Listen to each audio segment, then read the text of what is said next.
Tu dis l'élite du fils dans les maquis de la Kabylie étaient tous des Kabyles. Ça veut dire quoi? Ça veut dire qu'il y avait une prise en main de la Kabylie par l'islamisme. Il n'est pas né comme ça. Il s'est révélé. Il est possible, et c'est une explication à laquelle je souscris d'une certaine manière, il est possible que beaucoup de gens du FLN aient viré leur critique. Sachant que le FLN était perdu dans une contrée où il était âprement disputé, dans lequel il n'a jamais eu la majorité. Si les élections avaient été justes, on aurait vu la carte géographique électorale. Dans la carte géographique électorale, je pense, peut-être que je me trompe, ce n'est qu'une lecture, je pense que le FLN, y compris dans les années à la fin de la période de Boumediene, ne pouvait pas espérer dépasser 20 à 25%. Même s'il était seul sur le... Même s'il était seul. C'est ça le sont bourrés, les urnes sont bourrées. Mais je suis sûr, je ne dis pas que le FLN n'existe plus en Kabylie. Ce n'est pas vrai, il y a encore des gens du FLN. Mais je suis sûr que dans les années 70, avec le boumedienisme, avec la période de Boumediene, et il faut le reconnaître, il y a eu de très gros efforts d'investissement de l'État en Kabylie. Ça, les gens l'oublient. Et avec ça contredit la thèse que la Kabylie a été marginalisée. C'est faux, c'est totalement faux, je dirais. Cette thèse est fausse. Mais il n'en demeure pas moins qu'il y avait une sensibilité culturelle et culturaliste, de résistance culturaliste, qui faisait que le FLN, avec le temps, s'est complètement érodé. Érodé. S'il atteint 20%, c'est déjà beaucoup. C'est déjà beaucoup. Donc, le reste, qui était soit dans le nationalisme, parce que la Kabylie a été un berceau de nationalisme, personne ne peut le nier, avec l'étoile nord-africaine, avec le PPA, etc. Mais ce qui restait du nationalisme, probablement que cette culture du nationalisme s'est érodée avec l'image de l'État qui s'est totalement discréditée sur le plan du totalitarisme culturel au Kabylie. Qu'est-ce qui restait? Il restait cette mouvance qui est en train de se former à la fin de la période de Boumediene, qui se cristallise dans les années 80 et qu'on a appelée la mouvance identitaro-démocratique ou républicaine. Moi je préfère républicaine plutôt que démocratique. Parce que dans la démocratie, il y a d'autres dimensions qui vont être captées, ne serait-ce qu'au niveau du civil par le RCD. Mais il n'y a pas que le RCD qui est démocratique au Kabylie, le FFS aussi. Je suis convaincu que le FFS est un mouvement de nature démocratique. D'accord. Donc, le problème, il est là. Qu'est-ce qui se passe? Il se passe que, et on avait parlé longuement de cette stratégie mise en place par Qasem Erbah, qui pensait pouvoir faire évoluer le système. Or, Qasem Erbah n'a pas réussi. La Kabylie s'est révélée, comme toutes les autres régions d'Algérie qui ont voté sanction contre le FLN, s'est révélée islamiste du jour au lendemain. C'est terrible. C'est terrible. C'est-à-dire que toi, à titre d'observateur d'analyse universitaire, tu reconnais ce constat sociologique. Tu reconnais que non seulement la Kabylie, mais une bonne partie de l'Algérie, la majorité du territoire comme celle de la population, particulièrement la population électrice, était plutôt tendance islamiste. Je m'explique, je dis clairement. Il ne s'agit pas de l'islamisme, d'une référence islamiste comme on pourrait le croire, une référence comme une espèce d'islamisme iranien ou un islamisme radical. Algérien.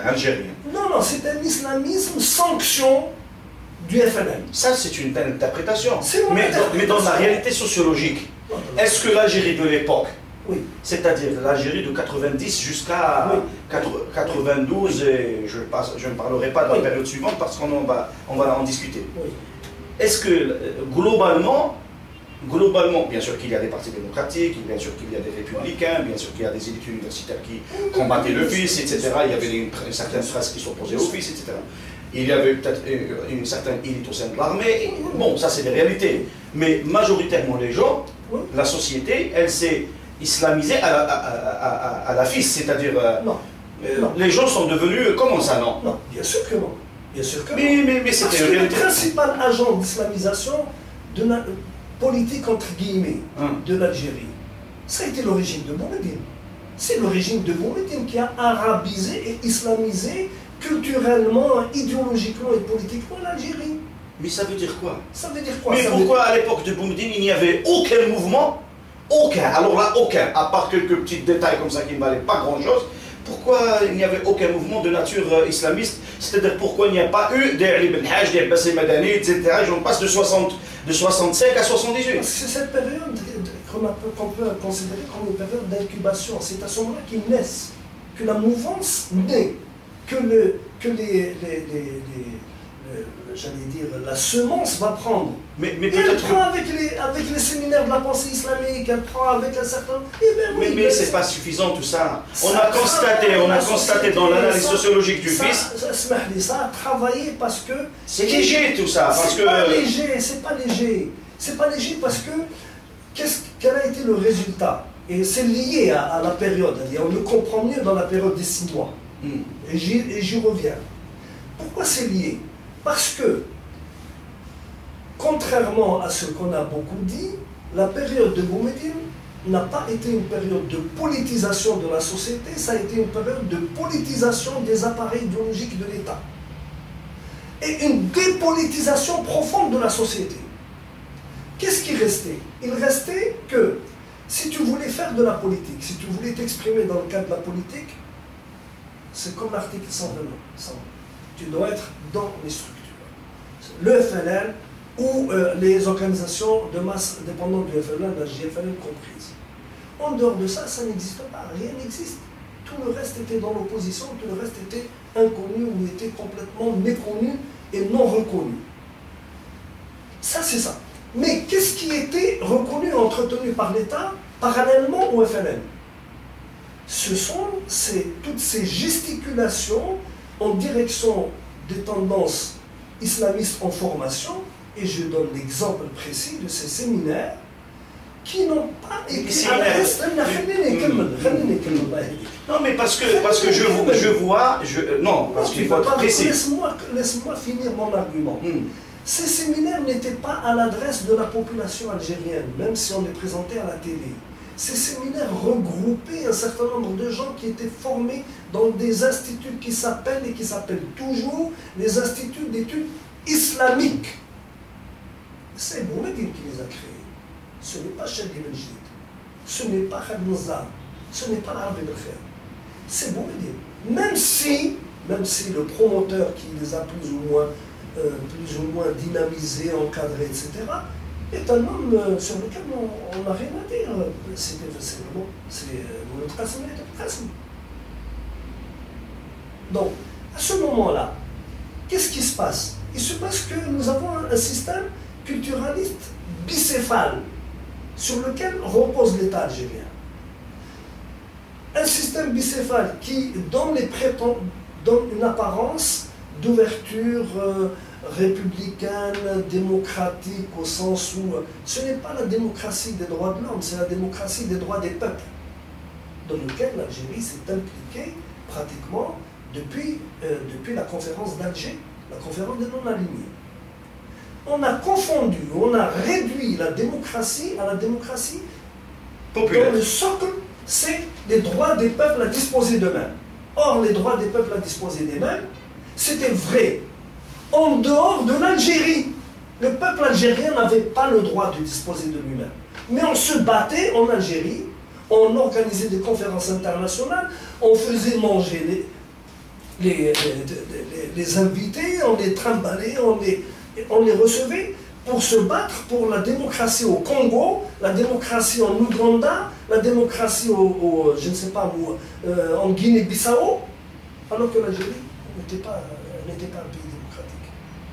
Et ça continue, c'est une culture qui continue jusqu'à ce jour. J'ouvre une parenthèse si tu me le permets. Moi j'ai été estomaqué par le culot à la dernière conférence de Sirte, 3 dictateurs qui appellent à la démocratisation du continent africain. Ah, c'est le comble. Et c'est ça qui est vrai, c'est ça qui continue jusqu'à ce jour. il y a une duplicité. Et cette duplicité-là, elle fait qu'elle a permis à deux segments importants, le segment totalitaire qui repose sur la dépolitisation, et le deuxième sentiment totalitaire qui repose sur une exploitation des sentiments religieux. Et l'islam est utilisé par l'État. Donc, quand le Fils apparaît, le terreau est prêt, il a été préparé de longue date, il n'est pas né comme ça. Et il est né dans la conjoncture, c'est pour ça que j'avais commencé tout à l'heure en disant il faut prendre en considération la chute du mur de Berlin. Parce que tout le monde dans son ensemble, pensait que la chute du mur de Berlin allait ouvrir une ère internationale nouvelle qui exprimera la préoccupation des processus de démocratisation. Est-ce que, c'est certain, pour revenir à la question, parce que moi personnellement je ne partage pas cette analyse, parce que c'est une analyse ahistorique et asociologique, c'est-à-dire elle n'a rien à voir avec les caractéristiques de la société algérienne. Parce que toi tu parles... des caractéristiques. Moi j'observe. Moi j'observe, c'est-à-dire les gens... D'accord. Quand je parle de la politique algérienne des années 60, 70, 80, ce sont des faits, ce ne sont pas des... Non, on est en train de parler du phénomène islamiste, tendance radicale fils. Oui. C'est ça notre sujet. Oui. Alors dire que maintenant, ou vouloir justifier, comme l'ont fait d'ailleurs les gens du FLN et le pouvoir lui-même, en 91, avant même les résultats du scrutin, ils ont dit que tout est gérable, le FLN va avoir la majorité, il sera classé premier, le Fils sera second, le FFS sera troisième, plutôt les indépendants seront classés troisièmement. Je te donne les rapports de l'INESG et du CNEAP, les rapports officiels chapeautés par la présidence et le ministère de l'Intérieur. Est-ce que ces gens-là avaient-ils à l'époque bien analysé la société algérienne? Ils avaient pensé qu'en grande partie, les acteurs principaux du Fils étaient plutôt tendance à l'origine FLN, alors qu'ils n'avaient pas constaté réellement l'évolution, le bouillonnement, les amalgames, les dépassements générationnels à l'intérieur même du mouvement du Fils, qu'ils a dépassé tous. Le Fils était plutôt un phénomène sociologique qui s'est déferlé sur l'ensemble des analyses classiques. Il a dépassé tout le monde, y compris le Fils lui-même, c'est-à-dire Messi Medani lui-même, il a été dépassé. Je ne crois pas à la génération spontanée. C'est impossible. Une génération spontanée, ça n'existe nulle part ailleurs. Nulle part dans le monde. Il faut un terreau. Moi, je suis un militant politique. Je sais ce que c'est que la formation d'un mouvement politique. Comment ça démarre? Comment on crée un mouvement d'opinion? Comment on transforme un mouvement d'opinion en noyau révolutionnaire organisé? Ce n'est pas facile. Ça demande du temps, ça demande des conditions. Et dans ce cas très précis, la seule chose qui a pu duper, c'est l'accélération de la cristallisation du Fils en tant que mouvement. Et il a bénéficié, et on l'a vu dans les séquences précédentes, il a bénéficié d'une situation internationale favorable, qui a commencé avec la révolution iranienne, qui s'est prolongée ensuite par les radicalisations qui ont porté sur le Proche-Orient. Et, je le rappelle, il a bénéficié, en tout cas pour le Fils algérien, et ça je le dis, je le maintiens et je l'assume, il a bénéficié d'une aide très importante d'un certain nombre d'États européens que j'ai cités. Donc, est-ce que le Fils, à ton avis, est-ce que le Fils était dans les années, à partir de 88 jusqu'à 92, et bien sûr je ne parlerai pas de ce qui s'est passé par la suite, avec toutes les manipulations qu'il y a eu, implication de l'islamisme intégriste, le terrorisme, le pouvoir, les réseaux, on le verra après. On le verra après. Est-ce que pour toi, le Fils, dans cette période qui va de 88 à 92, bien sûr qu'il y a des ramifications, etc., il y a des dessous, il y a une formation, etc., en termes d'âge, en termes de culture, en termes d'idées, en termes de tendances, est-ce que le Fils était réellement une réalité sociologique? Est-ce qu'il n'était pas là? Ou bien le Fils n'était que l'expression ou la façade de ce que tu appelles toi le FLN ou le pouvoir? Il était une réalité, non pas sociologique, il était une réalité politique. C'est différent.